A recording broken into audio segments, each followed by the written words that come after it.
Okay, so we're in the middle of, or the beginning of chapter 12, and we talked about the shift register. And we talked, I think, a little bit about the ASM, how it has these two parts, the controller and the data processor. And that's essentially what we saw in MIPS, that there's always a controller and then there's the rest of the computer. And here we see a general, very general schematic where you have the controller and the rest of the computer, and they send signals. We talked about that, I believe. And we said the most basic signals from the outside would be restart and then ready when he's completed. Here, the controller actually implements a state diagram, and its output are control signals that go to the data processor and external control signals. And its outputs are, it should be, I think, control signals that, no. Yeah, its outputs are control signals that go to the data processor and external. Okay. The inputs of the controller or from the data processor or from the outside world are state signals. Now, this is a very important concept in computer programming in general. States. What is state? State means that the same data has different values depending on what state I'm in. It's like, you know, if I'm in my dress uniform and I'm an officer and a soldier doesn't salute, he can go to jail. But if I'm not in that state, if I'm at a bar in casual clothes, he doesn't have to salute me. So the state I'm in affects how events are interpreted, the effect of certain events. And then we can say we can transition from state to state in the state diagram. And we switch from state to state on a clock pulse. Okay. If you think about what the controller does in the MIPS that we've already seen, we realize that it is state dependent. Right. I sort of talked about that because again, if the opcode is whatever it is, the output is going to be different if I'm in stage 1, stage 2, stage 3, stage 4, and stage 5. There are 5 stages in the multi-cycle MIPS, and the output, even though the opcode never changes, but the state changes. So the controller's output lines change depending on state, even though the input lines remain constant, for example. So the controller, so it's state dependent. The controller has output lines whose values change depending on the state or step of a procedure it's in. Therefore, using state diagrams to describe it is very natural. So we're going to use state diagrams. We'll get to that. The explanation of the role of the data processor. The data processor contains 2 main components: the data structure, I think we did this also, and the means of, right, the RAM. That's all. The data processor has in it 2 things. It has in it actual registers and memory, and then things that manipulate it. It's like a kitchen. It's well equipped. It has food, that's this, and then it has knives and mashing forks and all kinds of things to manipulate the food. Those are the ALU and the multiplexer. Okay. And the result of an entire process goes to some data output ports, if there are. We didn't really talk about that so much. But the data processor is like the controller. No, the data processor, like the controller, is a serial system. In other words, it receives clock impulses. It doesn't do everything. I mean, actually, yeah, it's still a serial system, but it's kind of a serial system. We're really thinking about in the single stage, in the single cycle MIPS. It's hard to think of it exactly as a serial system because it just does it and that's it. Each cycle it does a new action. I mean, this is not really serial then, but certainly the multi-cycle is for sure a serial system. But we design it in a different way from the design of the controller. Because we're gonna, right, okay, fine. Let's continue on. All this is kind of introduction. Controller design. Aids to AMS design. So here are some helps for designing things with AMS. One of the disadvantages of using a state diagram for planning serial systems is the difficulty in understanding the operation of the system from a diagram. So you're saying state diagrams are not ideal. I mean, we're all assuming that you know what state diagrams are because I think you did it in your previous course. But I think we'll see an example. Like a flow chart, which is one of those things that have those diamonds and start, and then the question, is it yes or no, and then go right or go left. So like a flow chart, which is convenient and straightforward for describing computer programs, the ASM diagram is a convenient tool for describing the operation of the controller, an algorithmic state system. Okay. So he's giving us all these things to tell us that an ASM is really great. The ASM chart is similar to the flow chart with some additional rules. So it's going to be similar to the flow chart, which you hopefully already know. If you don't, look up flowcharts on Wikipedia. You're supposed to know that. After describing the controller using the ASM diagram, we can easily create a state diagram and then implement the controller. So we're going to do like, theoretically, you go straight from the ASM to doing the controller, but we're going to have an intermediate. We're going to then do a state diagram. So that's good. You'll see state diagrams again. The data processor will be implemented according to the unique requirements of the problem. Right, we'll make different data processors. Fine. The ASM should, okay, so now we're starting to talk about the ASM, what it has in it. Here, here's some things. These look exactly like flowcharts, by the way. But let's go back.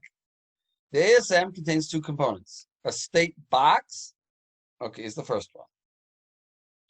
This element is indicated by a rectangle in which the actions performed in the given state are recorded. So this is like a flowchart, which also is a rectangle, and it's also what we call in a flowchart, we call it a process. Here we're calling it a state. Either way, I mean, in an ASM, we don't call it does the same thing. It does actions in a certain state. In a flowchart, it does actions, after a certain event, after a certain question. Was the input 1 or was the input 2? And then if yes, we do this action. Either way, they're actions. So again, the state box, this element is indicated by a rectangle in which the actions performed in a given state are recorded. If there are actions, there doesn't have to be actions. And the values of the active output lines of that state, inactive output lines, are not written. That's a key point. In other words, when we say output lines, we mean is bits that get lit up that come out in lines, electrical lines that come out of the controller, right? The controller has lots of lines coming out of it, which have either ones or zeros on them. So we only write, this is a key point, because I don't know, whatever, it's, because it doesn't have to be this way, but they decided to do it this way, that we only write the lines that actually have a value 1 on them. You remember when we discussed the controller and multi-cycle and single cycle, I always said, let's look for where the 1s are. I didn't really care about the zeros. The 1s are what's doing something. So we only write the 1s that a certain state produces. So if we're in the third cycle of a add command, the controller will produce 1s on, certain lines of the controller, but now the ones will be 0. So only the ones that actually have a 1 on them, we're going to write them down in the box. The controller produces these outputs when it is in this state. Fine, that's what we're describing. Every state box has a name chosen by the designer. You guys get to choose your own names, which describes the action performed in this state. The name of the state is written on the top left of the state box. In other words, I think it's, well, we'll see. The state code assigned after all the states are created is written on the top right of the box. So when we say code, we mean like an ID number. We give each state a name and an ID number. And we only give the ID numbers after we finish because we don't know how many they're going to be. Maybe there'll be one in the middle. The names we can give right away before we're finished. So here you go. Here is a diagram where you see that we have the output signals. That's what we write here, whatever they are. It could be like ALU to MEM, that could be the name. The name of the output lines. We just write them here if they're 1. And this is the state name we write over here. And the state code we write over here, like outside the box over on the left here. And then on the right side of the box will be the state code, the number. The arrow pointing toward the box is called, I'm not sure exactly the name, how to translate this. I looked for it online for a while and I couldn't find it. In Hebrew, he calls it the keshet mavo. I called it the entry arc. Because a keshet is like a bow and arrow. Like a keshet is a bow. Whatever, it's the entry arc because we call it a keshet. He drew it as a straight line, but a lot of times it's drawn as a curvy line. So I call it the entry arc. An arc is a curve. And the arrow pointing away from the box is called keshet yitziyah, an output arc. If somebody is very fast on the internet, they could do a quick search and see what the proper names are in English. I think it's entry arc. Anyway, if he has this on the final, well, Avi is going to be translating it. Hopefully Avi will translate it the way I translate it. I'll check the exam before. Should be called entry arc and output arc. Okay, decision box. And just like in a flowchart, we have a diamond shape, which is a decision, which normally we write like if A equals 2, then go this way. Otherwise, go this way. Here we're going to have it slightly different. We call it a decision box. We don't call it a diamond or a triangle. I mean, we don't call it a diamond. We call it a decision box. And this element is represented with a diamond shape in which a conditional expression is written. If the condition is satisfied, the value of the expression is true, or T, and T is true. Otherwise, the value of the expression is false, F. Which way the controller is routed will depend on the value of the expression. So in other words, if a certain condition happens, we'll go to state whatever is over here. And if that condition is not true, we'll go to this state, whatever is over here. We don't always have to go from state 1 to state 2. We can go from state 1 to state 7, depending on what our design is.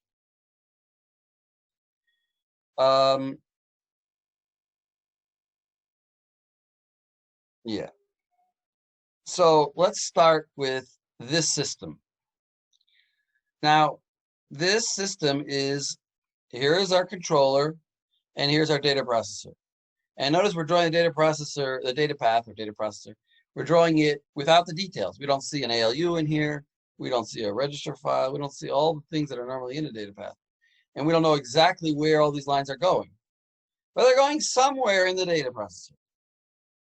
And the data processor is giving back some kind of signals to the controller, like end is finished, or invert, or shift bit. Whatever signals he's giving, he's giving. Those are the signals he's giving. These are the signals he's giving. Now, what they exactly do, what this data processor does, what this controller is trying to get out of it, I don't care. I am now just going to show you, assuming this is the system, how do we draw the ASM diagram? In other words, it's like a random collection of lines and whatever it does, who cares? We're not interested in that. This is a demonstration of how to draw, how the ASM will look for such a system. So ASM diagram, the controller has two, so let's describe what we see in front of us. The controller has two external inputs. Start and roof and inverted clear, or low active clear. So we can clear the controller. We can essentially like get to state 3, and then if we do a clear, we'll essentially go back to state 0.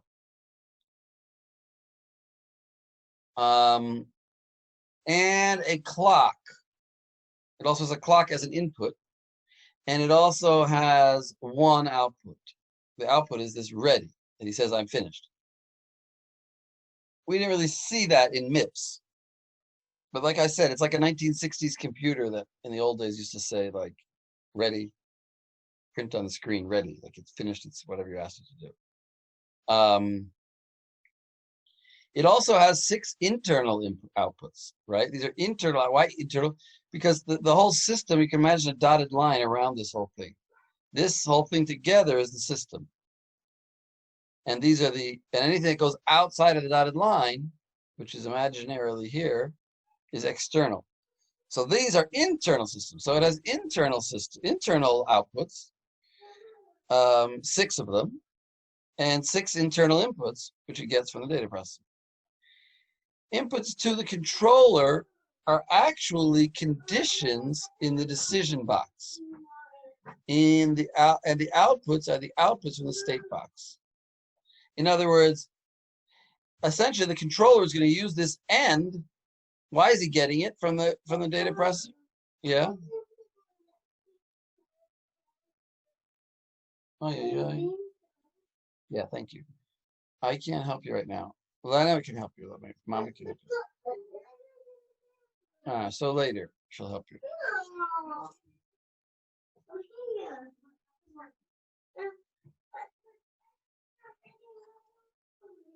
Okay. And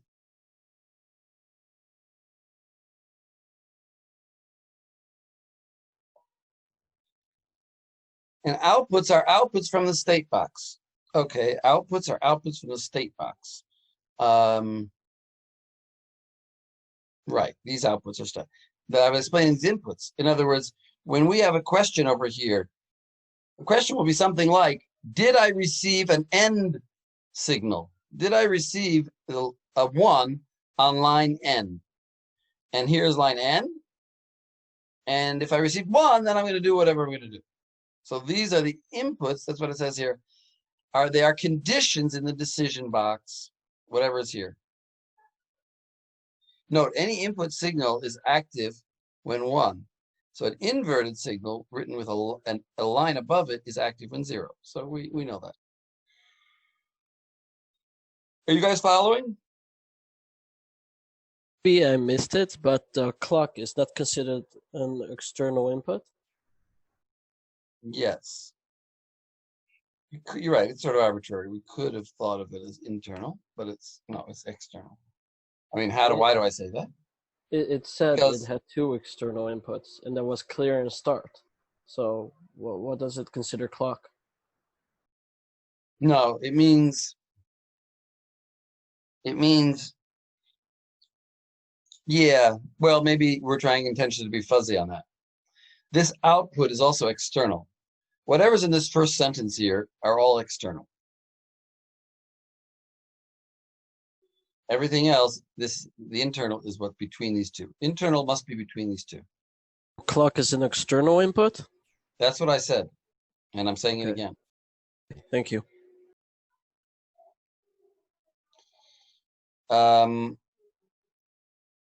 Okay.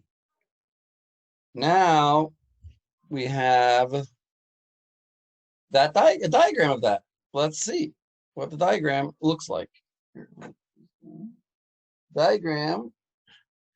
Well, we start in a state which we're going to call ready. And as we always have to start in a state. So we'll call it the ready state. Remember, we can give everything a name and a number. Here we didn't give them numbers, we just gave them names. You should have put a 1 over here. But I won't take off points for the failures of this diagram. So there should be a 1 over there. So if we're in the ready state, let's start over here. And we go to start. Did we get a start? This is essentially asking, if you see a diamond there, did we get a start symbol? If no, go back to ready state. If yes, then go to this state, which we'll call init for initialization. Now, that's this start symbol. In other words, so we're talking about if I got start, then I'm going to go to the initialized state. Essentially what we would normally think of as the first state. Because, right, that's if I get this signal. Because, what was I going to say? If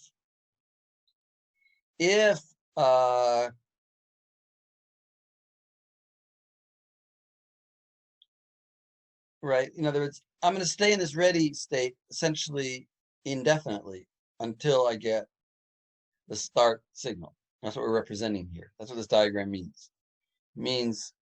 Don't think of it, it means we're remaining in this state. You don't have to think of it as like an action. You think of it, if we have flow chart, this would actually implicate a loop, right? With a while, and this would be an if start equals 1, then go here. But here we're not actually describing any processing going on. We're just describing the states. So the state remains ready state as long as the start is 0.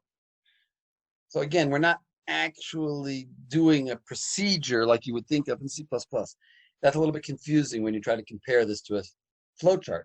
A flowchart will, if you show this to anybody in computers, at first glance, they'll say, oh, it's a flowchart. because it looks exactly the same. But really, it's slightly different, because, and that's what I'm explaining here. One of the differences is that this is not actually a loop. It's just saying we're in a state. We remain in that state. Now we come to, now assuming that we have gotten start, we go to here. And what this line means is DRS 0 and DRS 1 should be lit. And an inverted center reset and invert reset should be lit. Those four should be lit. What about, if I go back, what about the other lines? Notice that those are, over here. Notice that those are some of the lines. Inverted restart, inverted set, DRS, those ones were there. All those ones should be 1. What about this guy? We didn't mention him. What does that mean? If we didn't mention this guy in the previous table chart, what does that indicate to us? It was inactive. And therefore its value is 0. Yeah, that's the basic idea. Good. Okay. Now look at this.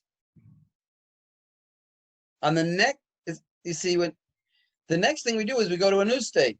This dotted line here is actually a new state. That's what these dotted lines mean. We went to a new state now. Now what caused us? But you said that in the start state, that is just remaining in the start state. So how come the lines go outside the dotted line at the top of the chart? Well, it doesn't, it's just theoretical. It's not actually here. Nothing is actually I'm saying, here. wouldn't it have been better if the chart were written with the lines inside the dotted line to show that it never leaves that state? Perhaps, yeah, perhaps.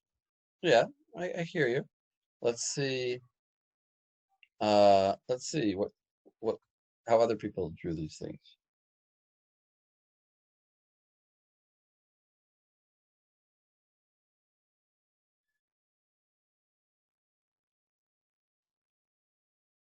Well, you see, other people didn't even draw the dotted lines.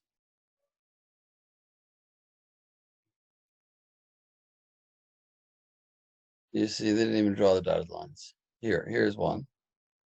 No dotted lines. Yeah, this is not really important. Anyway, here you see what we're going to get here with this. We're going to draw these things. You should remember that. You did those things in the previous course. You guys remember that? Vaguely. Vaguely. Okay. As long as you did see it, it's good. Okay, so we're staying in this state, and then here is the state over here. I mean, I guess the problem, if you put this in line, then what do you do at this line? This line is going to be going through this state. You see what I mean? It's a little bit. You draw that the way you were saying, then you slide it all over, and then this line would have to go out and then in. And it doesn't have to. The point is, we're never on this line. We're never actually on that line. We're here. We just remain in ready. And since this doesn't change, we remain here. That's all we're trying to express, that we're remaining here. The arrow is just telling us that we're not going anywhere. Here, however, the arrow tells us we're going to this state. And after we do this, we go to this state. Well, what? And there was no question here. We just went to that. That's exactly actually how it works in MIPS, if you think about it. We start off in state 1, and then we go to state 2, and it's always the same. We don't have any 2 different states. You know, we don't have 2 different things to do in state 2. In state 3, we have different things to do. But in state 2 and 1, we do different things. So why aren't they just one state where we do all those things? So what's the answer? Well, in MIPS, the answer is because we have a clock cycle in between. This state lasts for 1 clock cycle, and then we go to this state automatically after the next clock cycle. That's what this indicates. Now, in this state, all thing we do is we light up the DRS, and we call that block shift, but we just light up that line. Fine, we lit up that line, and now we have to ask a question. Did we get an end signal? If yes, go back to ready. If no, did we get an invert signal? If yes, then go down to this arrow and go essentially to count.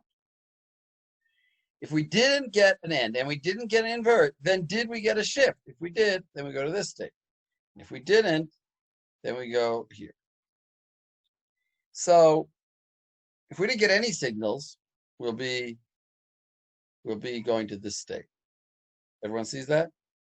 I'm a little confused. Are the dotted line boxes, are those state boxes or are those just dotted lines? Those are just dotted lines. Those are just dotted lines. So I'm a little confused as to what the point of them is. Well, it's to show you that these questions here are sort of happening in this state, kind of. They're happening in this state. They're not actions of the state. They're not outputs of the state. Remember, every state has inputs and outputs. These are the inputs of the state: the end line, the inverted line, and the shift line. Those are the inputs to this state. So they're shayach. They are associated with this state. They are the, what do we call them? The condition boxes for that state. So that's why we drew that line around, the dotted line. But you're right, the dotted line is a little bit confusing because we never talked about a dotted line. Technically, you don't have to draw these dotted lines. Dotted lines are just to sort of group things together in your mind. That this all is part of that state. It sort of makes it easier to understand the diagram. But you don't actually draw them. You don't necessarily have to draw them. I mean, they're not part of the official description that we previously gave.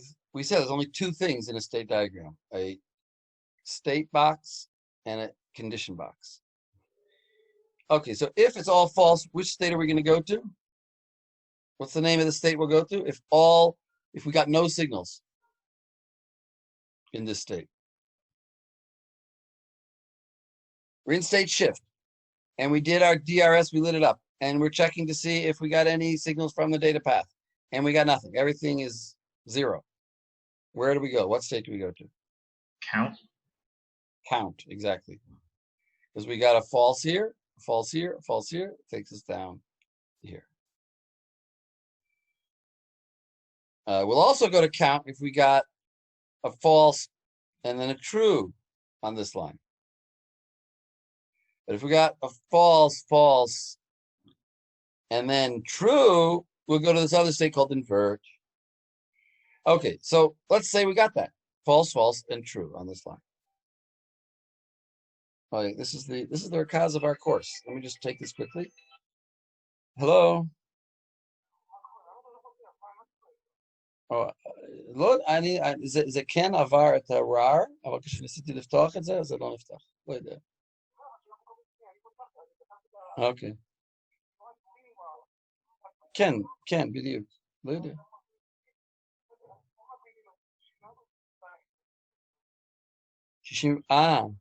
אולי עשיתי את הלא נכון. אני אבדוק.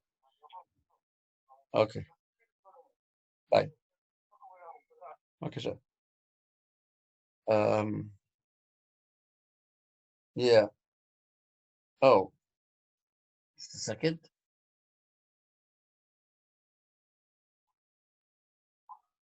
Okay, so if it was in the true, true, false, we go to this state, and it's called invert. And in this state, we just light up this invert bit. And then when we go on the next clock cycle, we go to counter. And then, I can't see it so well, but it looks like we go up to the shift again. And you see there's some kind of loop because we're shifting and then we're counting. It's a way of counting. That's a way of doing a loop. Fine.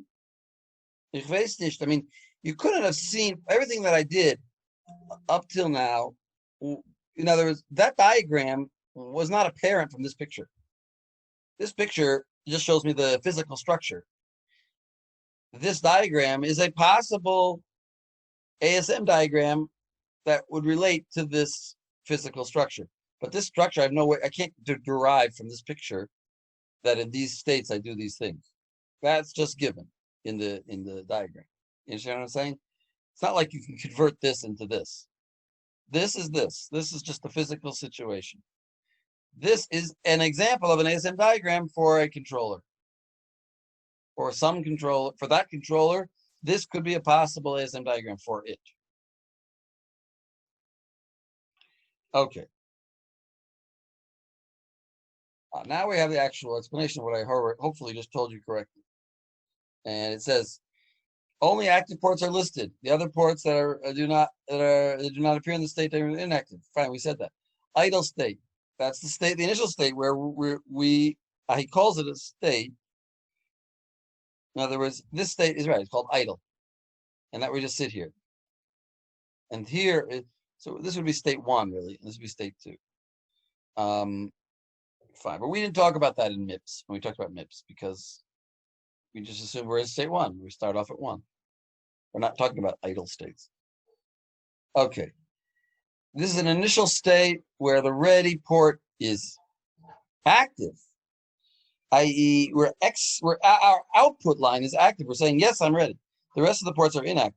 The start signal, we call it a port. Well, a port can be an input or an output port, but it's usually a port is something that goes out of the system. The start signal is expected from the outside, and as long as the start signal is not received, the system remains in idle. Well, that makes sense. The init state, ports DRS and DRS1 are active in state 1. Ports invert and invert are active. This is the bad use of the word state. I mean to say their value is 1, and here they're active, so that means their value is 0. Even though we say we don't write 0 ones, that's not correct. We don't write inactive ones. We write active ones. It's just that this happens to be that this one has a roof over its head, has a line over it, so it's active on 0. Let me change this, actually. I want to change that from the word state. Not state 0. It should be in active. Value 0. And this is value 1. This is confusing if I write the word state there. I mean a different kind of thing.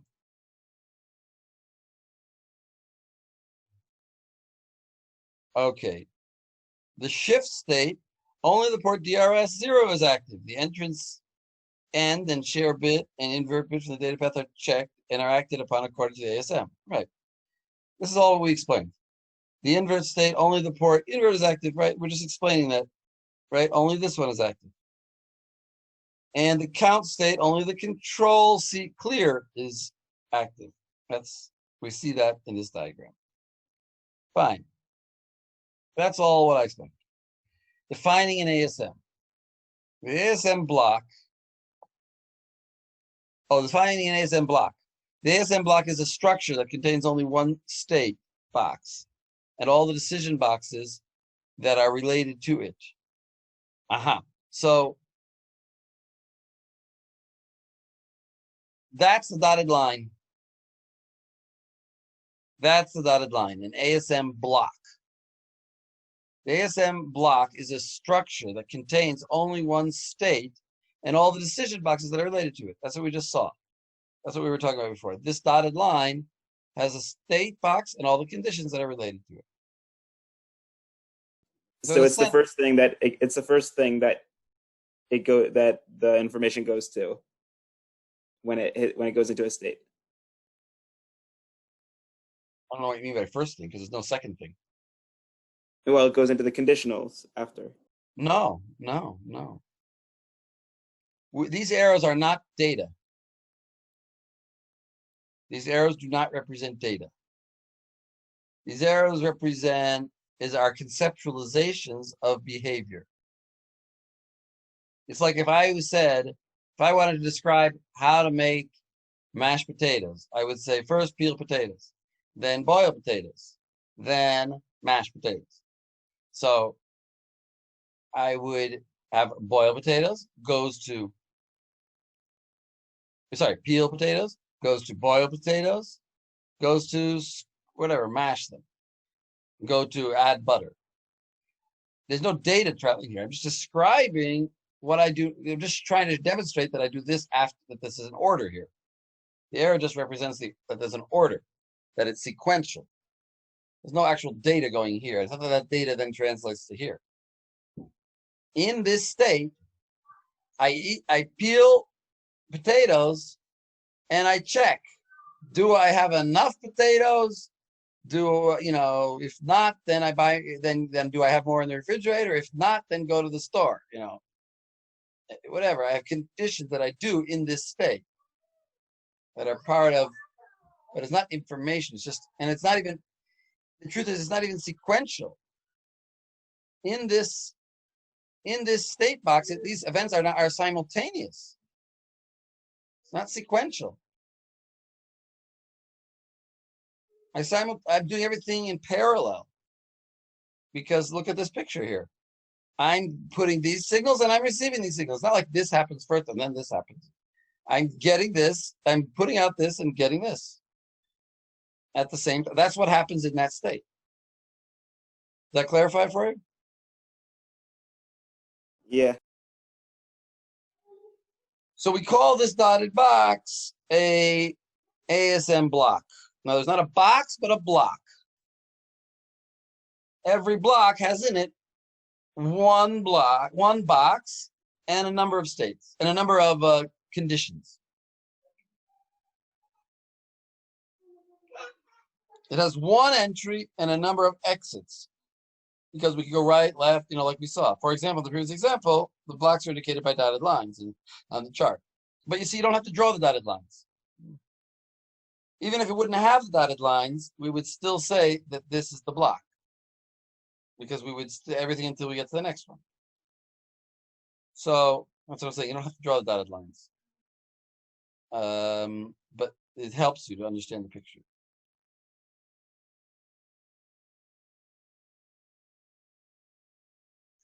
The name of the ASM block is the name of the state box in the block. Right. There's its block, whatever. And this is the shift block, because it's got a shift state in it. It only has one.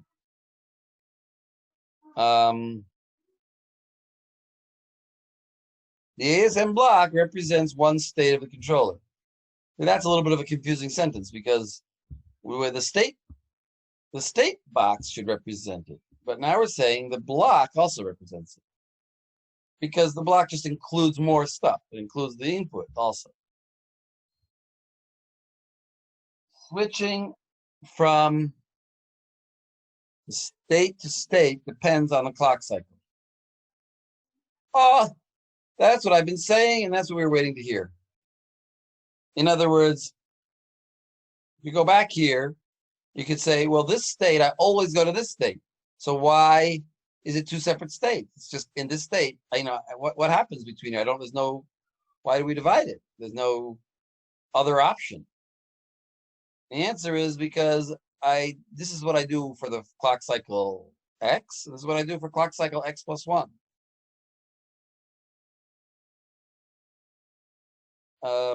Switching from state to state depends on a clock signal. Transition from one ASM block to another will be executed according to the conditions defined in the decision boxes, right? The decision box tells where to go.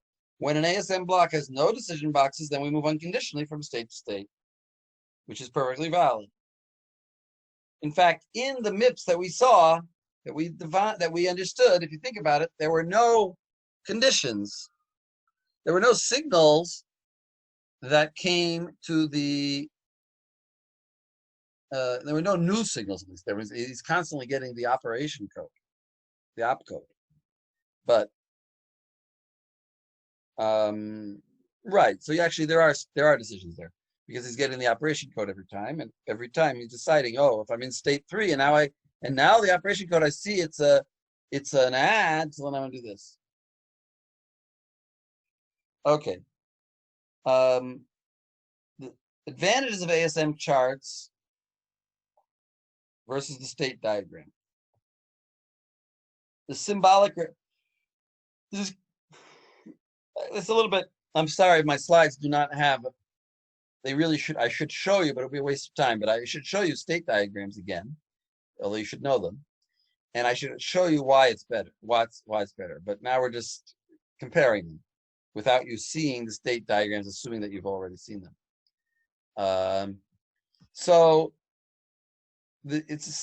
Here we have the symbolic description of the states.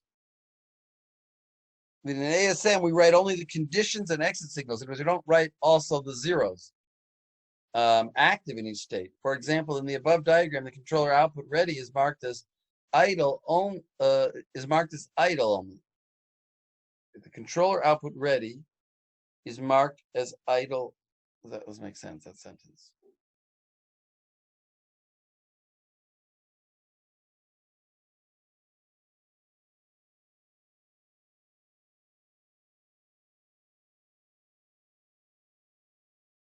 I think it means it's marked in.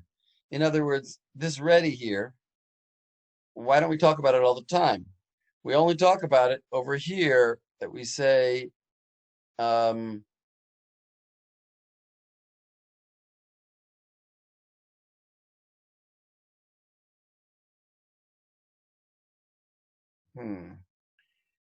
we're checking red. That's interesting. I'm not sure what that means. I'm not sure what I think I understood it when I wrote it. Now I'm not sure what it means.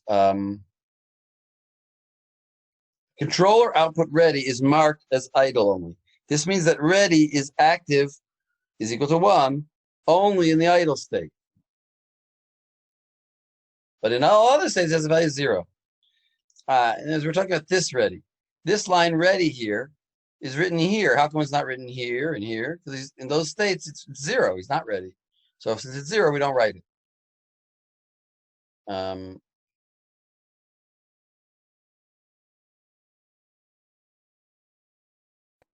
Wait, so idle is a state, and it's only active in that state? It's a state, and it's idle is a state, and ready is a line.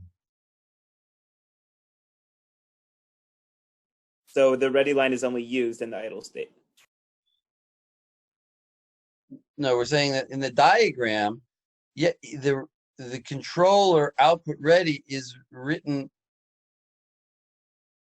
only in the idle state.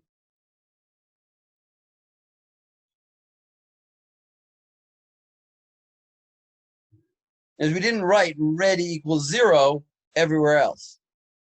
We just wrote ready in the idle state. This means that ready is active is equal to 1 only in the idle state. But in other states, it has a value of 0. That's what the diagram means. And we're saying, as opposed to a state diagram where you'd have to write every single line in every single state what its value is. So yippee, we got to remove some distracting information. I mean, we're talking about the advantages of this diagram style as opposed to the state diagram style. In other words, unfortunately, this is one of the subjects that will continue to confront us, which is how do you diagram programs? And what are the best ways? What are the advantages of different diagrams? Even though in the real world, unless you're not going to probably do any much diagramming of programs. It's a theoretical, but it's something that occupies the minds of professors of computer science. So therefore, it occupies your mind when you're learning computer science. But it's not actually,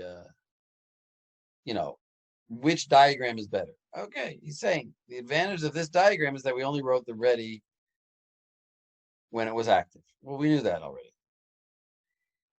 In contrast, in the state diagrams, as we learned digital systems course, we recorded the value of each and every output in every state.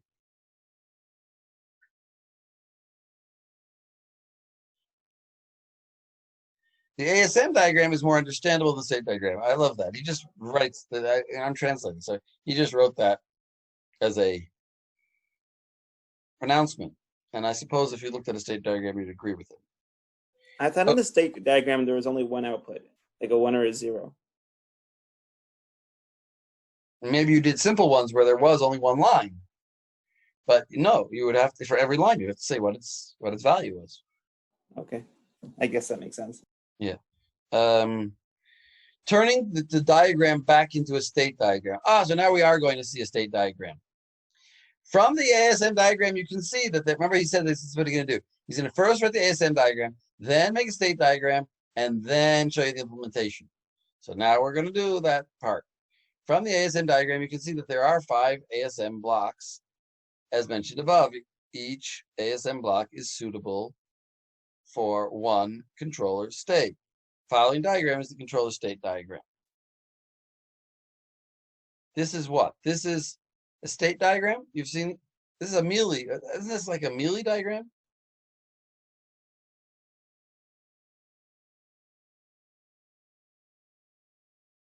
Wait.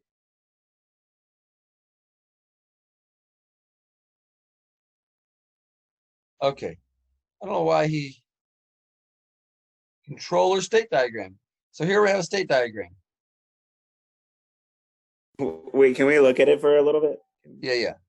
So the truth is, he doesn't seem to follow what he said, because this is not really the state diagram. This is like a modified state diagram where we're only writing the active ones. In other words, sorry, why is it when I press it up here? Here. We wrote, notice we wrote ready. We wrote the ready line is active. Then this ready doesn't mean, hey guys, we're ready. This means the line called ready has a 1 on it. That's what that means. And this means the line called DRS0 has a 1 on it. We're writing all those lines. So notice in state 2, it's got 4 things here without remembering what they are. Let's look over here. In it, he couldn't fit them all in this little circle, so he put them over in this box here. But he meant that they're all in there, just for the sake of, because he didn't want to make the circle so big. But all these 4 things are there. In the idle state, ready is 1. So we have a line across the middle of the circle. Above it, we write the word idle, and below it, we write what line is lit. And in a normal state, you guys can correct me if I'm wrong, but in a normal state diagram, exactly what we were saying before, you would have ready equals 1 here, and then you would have DRS0 equals 0, and you'd have everything in this state, what it is, what the values of everything is in that state. You don't just write, I mean, that's what he's been emphasizing the whole time, is that now we're just going to write the ones that are 1s. Then you go to this state. Then you go to this state. Now notice you just go straight to that state. Notice the arrow here means as long as start is inactive, we stay in the ready state. That's the circle going back to ourselves. Basically, if you like circles better, this is a better diagram. If you like squares better than the other ones, they're almost the exact same thing. But now instead of having diamonds, we're going to use those. They're going to be, that's what we read on the line here. The line here means if after the shift we reach the end, then we go back to ready state. So this is if end is true. If end is not true, then if these ones are all active, now how did he get here? Then we go to counter. So let's take apart this one at a time. Let's go, for example, to when do we go to count? Let's go back to the other diagram, just so we can understand. When do we go to count? Here we go to count. We go to count when,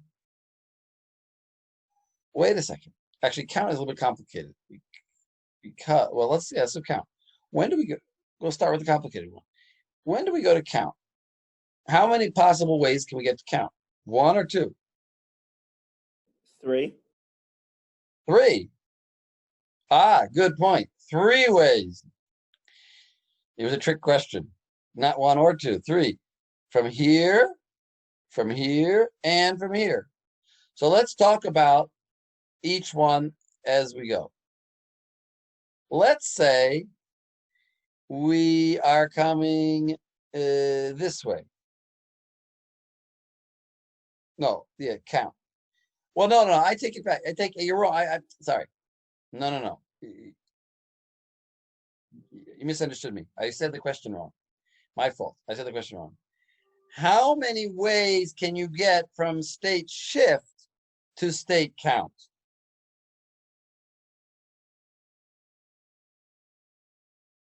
Now what's your answer? Directly from state shift to straight count. How many ways?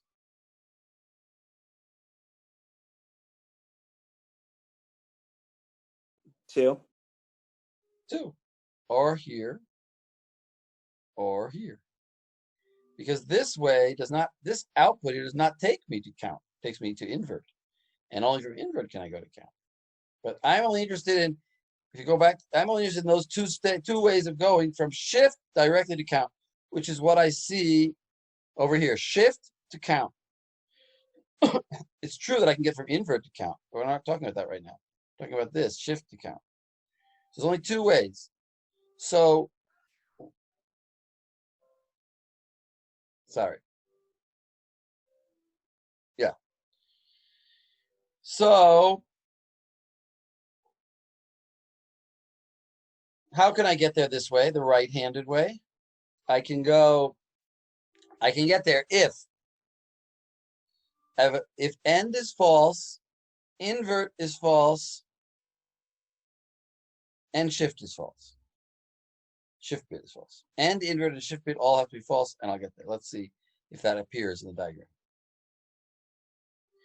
That's right here. Shift bit is false, invert is false, and end is false. And the dot here indicates, well, it's like multiplication, and multiplication means and.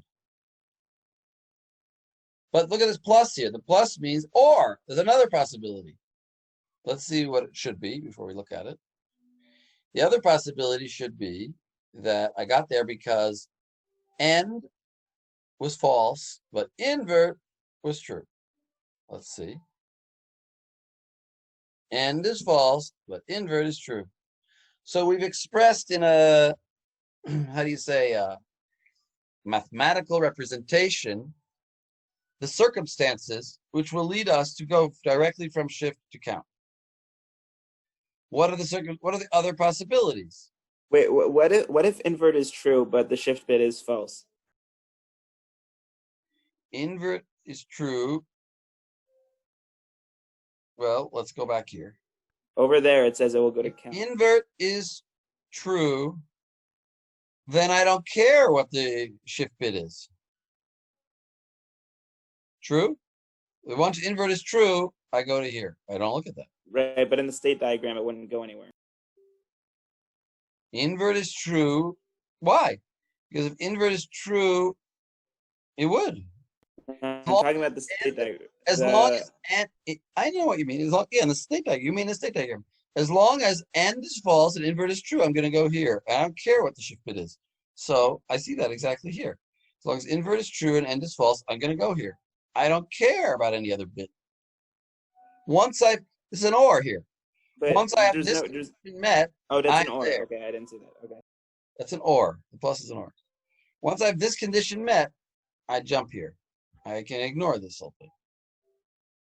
Notice we have invert twice here. This is a different possibility. I've written 2 possibilities. It's this possibility and this. You think about it, also it reads nicely. This possibility and this possibility, either one of them, both of them will get me here. So it's an OR. You know, it's either this one or that one, or I mean, it can't be both of them, but if theoretically it would be both of them, it'd be impossible because this is the opposite invert and this is false and this is true. But these are both conditions that will bring me there.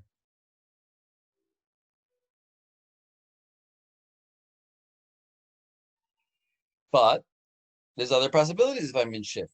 I can also go back to ready, according to this diagram. When would I go back to ready? If end is true. Let's see if that's reflected correctly in this diagram. Yes, if end is true, I go back to ready. Now I have another possibility. I can go from here directly to invert. Now, how is that going to work? Oh, sorry. When am I going to do that? Let's go back here and look. In other words, by the way, what was he saying in all that introduction that we talked about? He was basically saying that this diagram is easier to understand than the next one, than this one. My arrows keep getting me the wrong way. Here. He basically kept saying in the introduction that I started off today's class with, saying how much worse this is. This is hard to understand. You look at this, and like you just didn't notice there's a plus there, and it's like a big, I mean, it's all got the information there. It's just not so clear what's going on. So he's showing you that this is better. And now he's switching. This is just much more straightforward. You can read it very easily. That's why flowcharts are so wonderful. Flowcharts were invented in the 1940s, probably, or 50s, and they're wonderful. They express the human mind very clearly. Process. Oh, diamonds, deuce. What do I do? Process. You know, and the questions that either go this way or that way. This is very nice. But now he's going to show you how we can get to the more mathematical version of this, because this is not mathematical. This is visual. This is very visual. But notice we don't have that mathematical expression. So this is a nice way to start off, but we need to get that mathematical expression, or we're going to want to. So we're going to convert it. And we see that we're going to go to invert when it's shift and not invert and not end. So let's see. By the way, it's kind of weird that we go to invert when it's not invert. But let's see if that's right. We go to invert when it's not end and not invert, but yes shift. Well, that's exactly what's written here. Not end, not invert, and yes shift will get us to invert. And that's what I see here. Not invert, not end, and shift bit give me invert. Yofi. And now what about invert? Where does invert go? Invert goes unconditionally to count. So that's what I see here, this line with nothing written on it. And count goes unconditionally to shift. Once we've finished count, we go unconditionally to shift. And then at shift, we decide whether we're finished or not. So there you go. By the way, what's written above it, the line? The state that I'm in. What's written below the line? The line that I light up. Notice it's 4 lines here. It's 1 line here. It's the line that I light up. What you saw in digital systems was something like a 0 over a 1. So this Or is a like 1. more? Yeah. Because it's the same thing. Now, if it's 1, if the input is 1, if I'm in state 1, then output a 1. Or if I'm in state 1, then output is 0. Whatever state, that's those numbers above and below the line, if you think about it, were really kind of like what state am I in and what the output will be. So it's the same thing, really.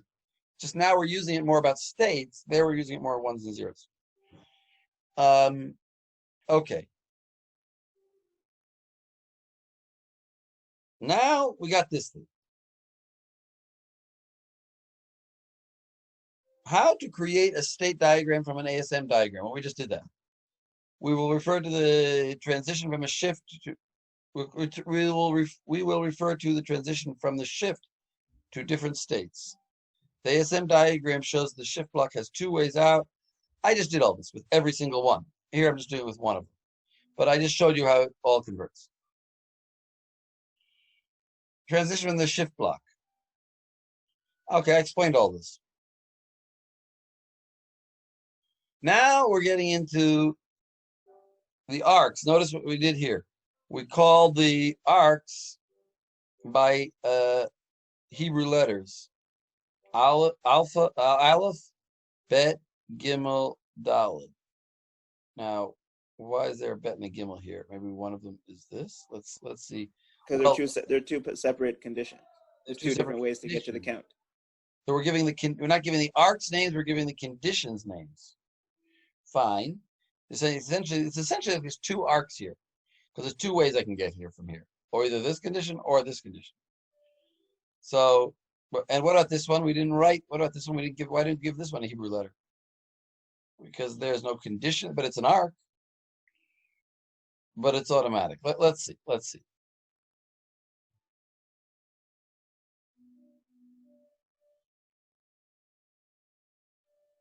I think we're just talking about one of them. I don't think that, anyway, we're just talking about, wait a second.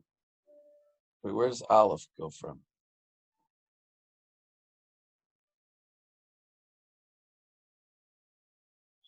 Yeah, we're just describing, that's why we're Aleph, Bet, and Gimel, because we're only describing what can happen from shift, where shift can go.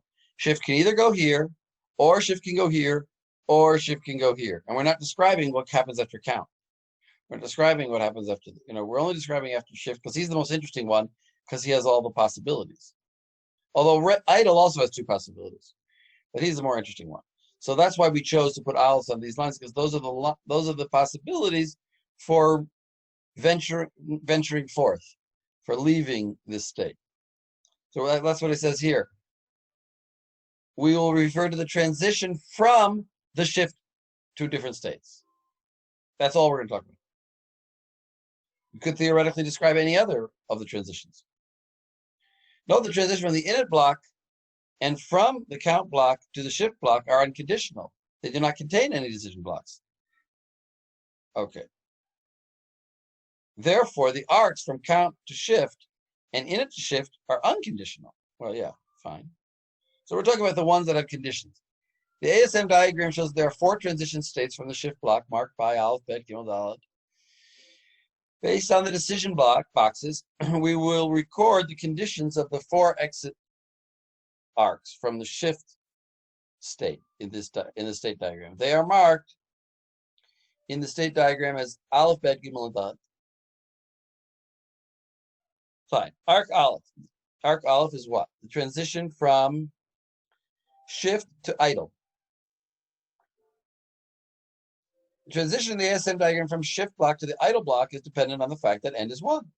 So the condition listed in arc Aleph in the state diagram is n. That's what we saw there. Fine. In a similar fashion, we determine the conditions for the rest of the arcs that exit from the shift state and summarize them in the following table. So here we have a table. And we say, if we're arc 1 mean, if we have an end, then we're going to go to idle state. If we have an invert and an end and an inverted end, then we go to count, and that's arc B. Fine. Note that arc B and Gimel in the ASM diagram shift from the shift block to the count block. In other words, the transition from shift to count requires one of the 2 conditions, either Bet or Gimel.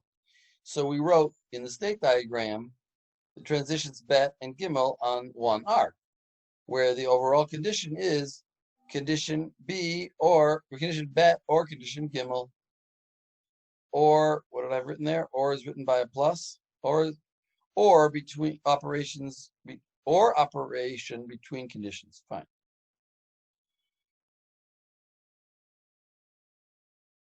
Okay, now let's talk about a more, fine. Now, we actually don't like this because we have lots of conditions here and it's going to be confusing for us. We actually prefer something like this, where either condition alpha is true and we go to state, if there's a state 3, then we go to state 4.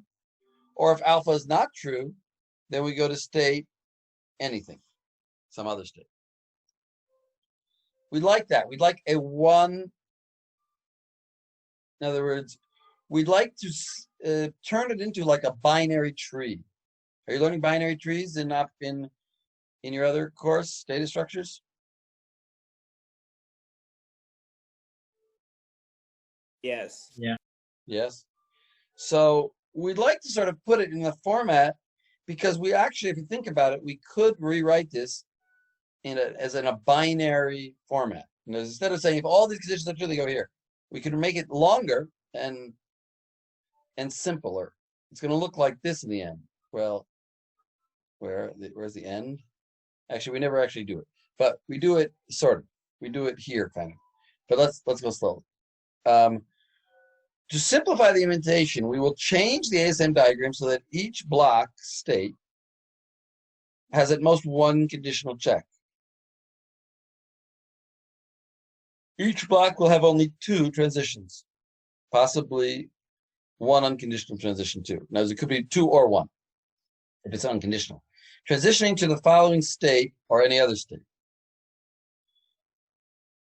Right? We can either transition to the following state or any other state.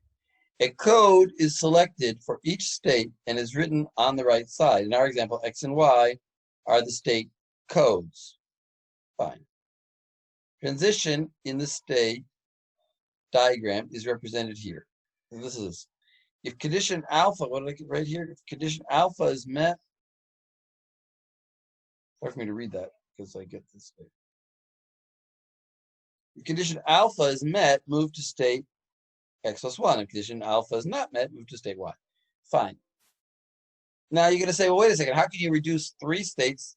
How can you reduce 3 conditions to 1 condition? The answer is we're going to cut them up and we're going to add states. We're going to have to add a lot of states now. Because we're going to say, if it's this, then go to this state. And in that state, we'll have also 1. So look here. Let me go. I got to get a drink of water. And here, let me pause the recording for a minute. Pause the view, present. And creating an ASM where each block has at most 1 condition. That's what we're doing here. So we break up complex states and add auxiliary states. On the right side of the illustration is the original ASM, and on the left is the diagram after the changes. There is now a single condition in each ASM block. So we see that obviously the transition to, in other words, if you have something like this, in this state, light up this thing, and then either end is true or not true. And that'll look, if we would turn it into a state diagram, it would look, of this format. It doesn't actually draw it. I don't actually have a diagram like that of it, but because we prefer these diagrams. So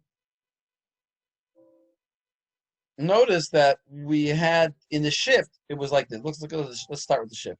Well, first, let's start with this one. The ready doesn't have to change at all. Let me move this. The ready doesn't have to change at all because it's all ready. If ready, if it's start or not start, it's binary. If it's not start, if it's false, then continue. If it's start, then go here. So we leave that. Also, the next one. Well, the next one is even better because it's unconditional. We do all these things and then we don't check anything, so we go to the next state. So we go to the next state. We go to the next state. So we don't have to write anything here. There's no choice at all. That's certainly fine. But the shift is going to be problematic because the shift has 3 possible choices, and we want to reduce it to 1 per state. So look what we do. We make 1, 2, 3 states. All those 3 states are essentially the shift state. So what do we call this state? Well, we call it by its condition. We're going to call it the invert, I don't know, CH, invert character, I don't know.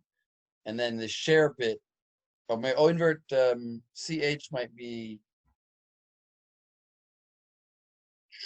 change, maybe. I don't know, change, transition, I'm not sure. It's the transition, it's the state for this. So now in this state, we do nothing, except we do check the input line here, and then we go down to here, if that's true. In this state, we do the end. In the new invented state, we're just going to do this. And in the new other invented state, we're going to do this.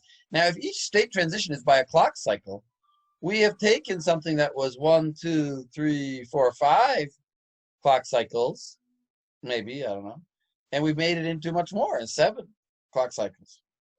So it doesn't seem like it's efficient, but it's going to turn out to be easier to build or something. Well, we'll see. Easier to get to the final product. So this is this intermediate, this is this step here. We divide it up, so now we can follow the rule. Our dotted lines are actually describing a binary state. We just have to invent some states. And here, this one remains the same. It's unconditional, and this one is also unconditional. Okay, next.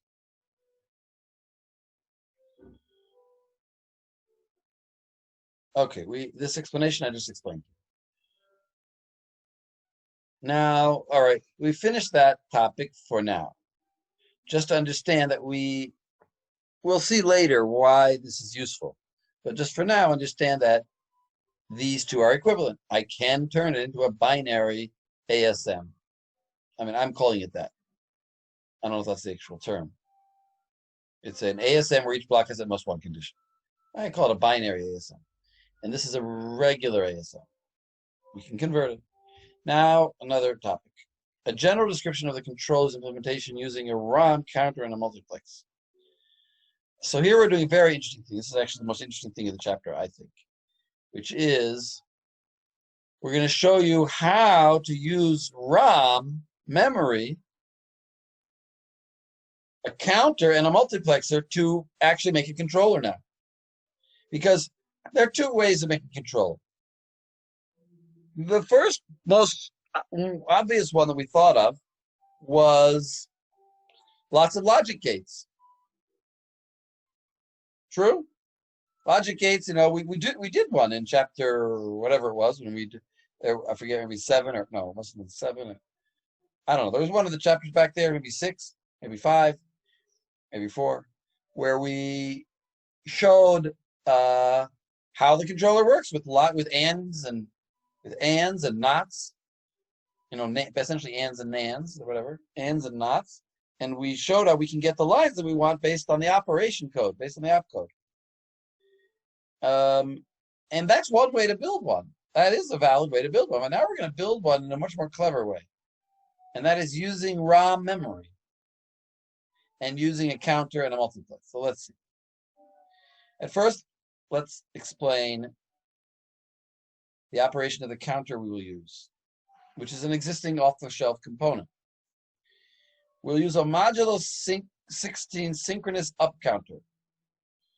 So it's modulo 16. It's an up counter, means it counts up. And it's synchronous, means it has a clock. So whenever you see the word synchronous, it means it's a clock. CP is the clock pulse. That's here. CE is the counter enable. I wonder, by the way, if that's why on the little hand, that's a great trivia question.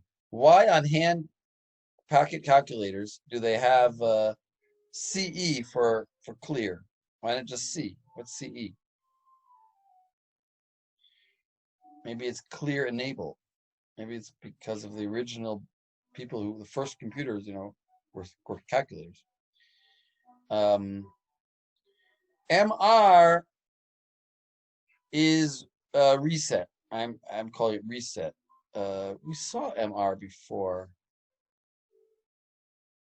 I think it's master reset. And parallel load enable, PE. Parallel load enable. What that means is that there are 4 data inputs.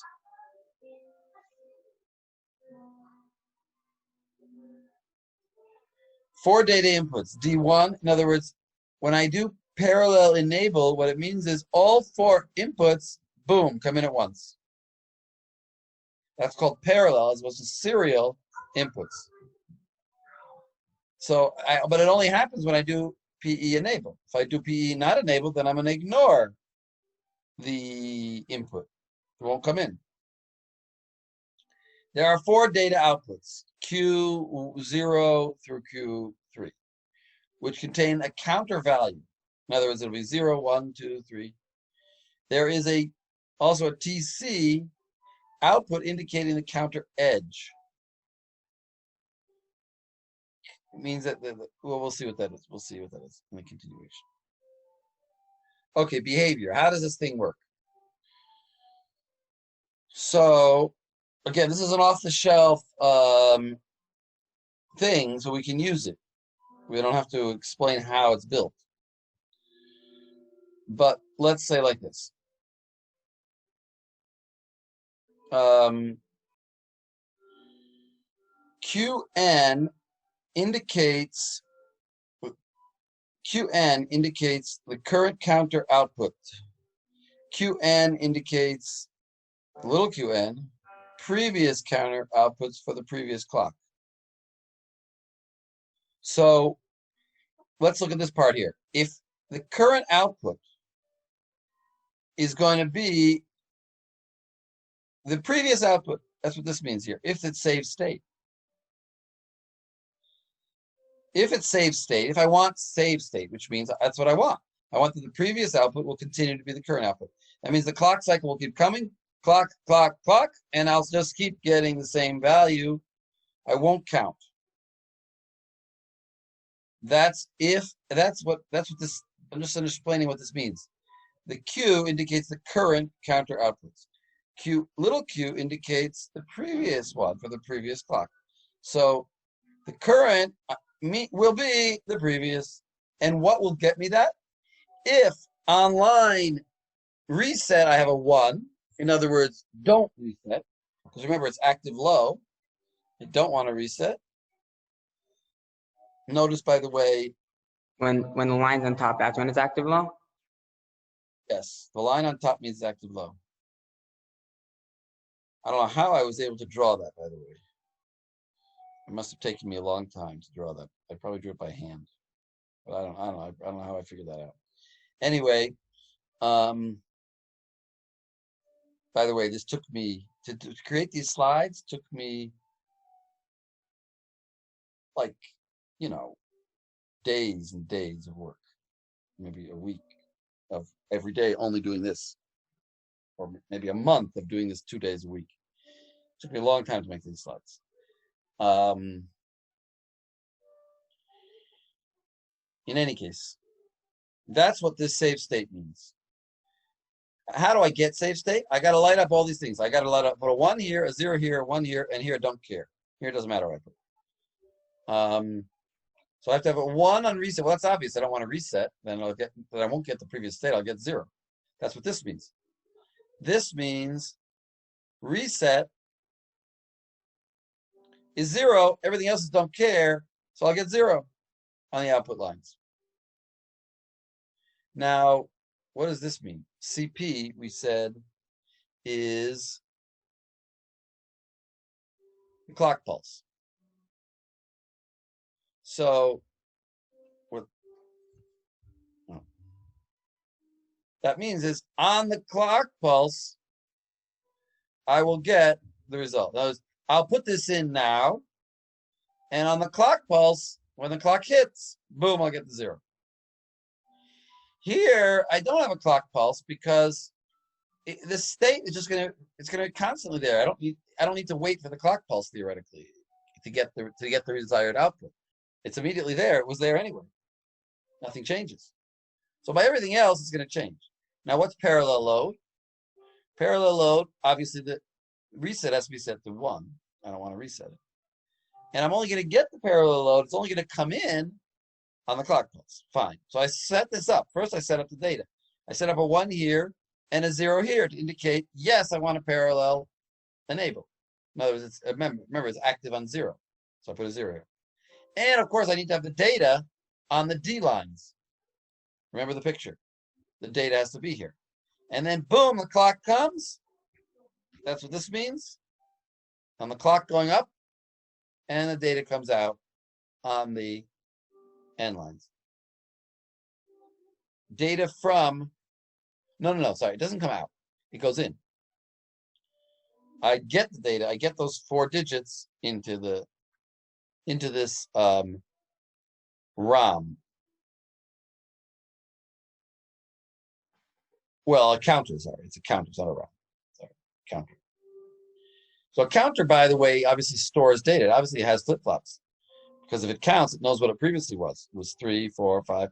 So the data comes in. I can essentially start the counter.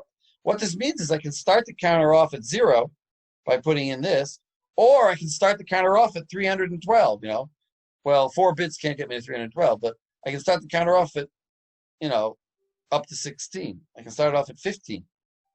1, 1, 1, 1. That's right. 8 and 4 and 2 and 1 is 15. So I can start off at 15 and I do parallel load and it'll go in. And then if I set the next time to give me the previous values, it'll still be 15. So we understood the parallel load and the count. Count is obviously why I get this called a counter. Again, this reset is not 0. It happens on the clock cycle. The parallel load is not enabled. but the CE is enabled, then I will get the count, which is essentially whatever the Q values were plus 1. Now, what's the CE? Count enable. Enable the count. Well, that makes sense. So we understand how to read this diagram, how to read this table, sorry. And it explains, see, if you're really going into electronics and you say that you see this thing and you want a description of it, all you should be able to just look at this and know what it means. In other words, this is a description of what that thing does. You don't need any really words. So, I mean, it has some words here, data. You don't need a detailed English description. Now, what is it? From the table, we see that the operation with the highest priority is a reset. Why is that? Why is that the highest priority? Then a parallel load, then a count, and finally a saving state. Note that the reset operation is synchronous, i.e., if I set MR to 0, it doesn't immediately happen. And there's a clock rise. The clock goes boom, up, then the counter is reset. It doesn't happen when I set that thing. It's essentially saying what should happen on the next clock rise. That's what this means here. These settings are saying what should happen on the clock rise. And then that value will be true until the next clock rise.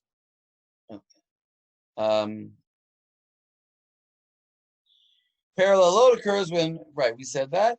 This causes the data on D to enter the counter, and this means that the Q's will also equal the D's now on the clock rise. In other words, so it is what I said that also. In other words, the Q's it goes into the counter, but it's also sitting there on the Q's. Counting, as soon as the counter enable is equal to 1, and P enable is also equal to 1, which means it's not enabled, and this is equal to 1, which means it's not reset, and there's a clock rise, then the counter increments. Well, that's what I said. And save state means that the counter saves the current state, which means the Q's get what the previous Q's were.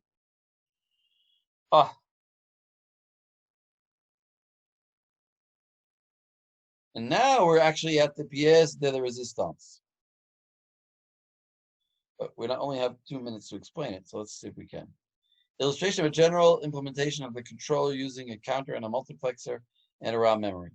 So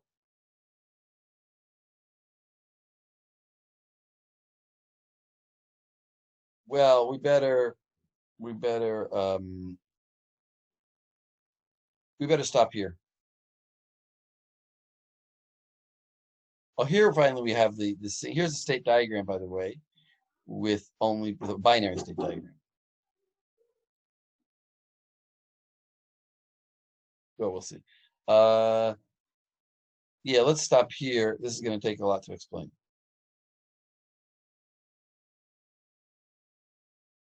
But here we have our counter. Here we have ROM. ROM means that essentially we get an address here. And then based on that address, well, let me just explain it quickly, just to give you an inkling of where we're going, and to show you the beauty of it. What is our counter? We're just going to use our counter. Essentially, think of our counter as our state counter. Are we in state 0, 1, 2, 3? We obviously go from state 1, 2, 3, 4. We go in order. So whatever state we're in goes boom into here. Those become bits. We're going to have up to 16 states. And those become bits, and they actually function as the address. And we're saying, what output do we want to come out of the ROM? And guess what those outputs will be? Those outputs will go to the controller and tell the controller, well, we'll be the controller. In other words, we'll record in memory location, let's say 0, if all these are all zeros. We'll record in memory location. We won't record zeros. We'll record, 1, 0, 1, 0, 1, 1, 0, 1. Those will be the lines that we want to send to various places on our data path. This is our going to our data. These are the ALU controllers and all those different control lines that come out of the controller are actually just ones and zeros that are recorded permanently in our ROM. When we go to state 2, we'll get different lines out here. Go to state 3, different lines. Now you say, well, wait a second. What if we want to go from state 1 to state 6? Well, notice what I did is a line here, because this ROM will actually have, this will be the whole natun, the whole value that's stored there. Some of it will be the control lines, but some of it won't be. And those bits will actually be telling it what the new data is. What the new data is. In other words, sometimes those bits will be ignored because I'm going to have parallel enable off. So they'll be ignored. But once in a while, I'll say, you know what? Enable it. And now I'm going to give where to jump to. A new location. In other words, we were at 4, and now it's going to be 7. Jump to 7. When do I do that? Whenever this line tells it to. When does this line tell it to? Well, depending on what the state is, right? Whatever the previous state is, that's what's here, the previous state, the number that I was at before, 5. I was at 5, so that goes in here. And these lines, these are some conditions for jumping. Whatever these lines are. These lines are saying, these are the operation code, the op code. If the operation code is such and such, and I'm in state 6, then jump, and I'm in state 6 over here, and the operation code is such and such, then it's a branch unequal, whatever it is. Then don't go to the next state. Then enable this and go to whatever state is indicated in this part of the ROM. There, I explained it in 5 minutes. I went a little bit over time, but I can explain it again next time. But this is amazingly beautiful if you